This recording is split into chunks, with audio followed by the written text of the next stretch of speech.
এইদেরকে বলবো, আপনারা তো কারো বাবার টাকা দিয়ে ব্যবসা করেন না, কোন চাঁদা দিবেন না, কাউকে ট্যাক্স দিবেন, নতুন করে এই বাংলাদেশে থাকা লাগবে না।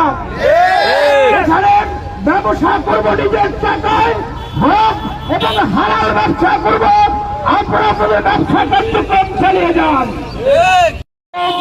ব্যবসায়ীদের সমৃদ্ধ বন্দর হচ্ছে উলানিয়াম।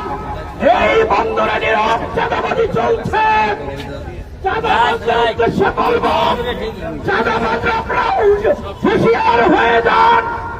আর ব্যবসায়ীদেরকে বলবো, চাঁদাবাজরা চাঁদাবাজি করতে আসলেন একটা ফোন কল দিন, আমরা ওই চাঁদাবাজদের বিরুদ্ধে সম্মিলিত ভাবে আমরা গণ প্রতিরোধ করে তুলব।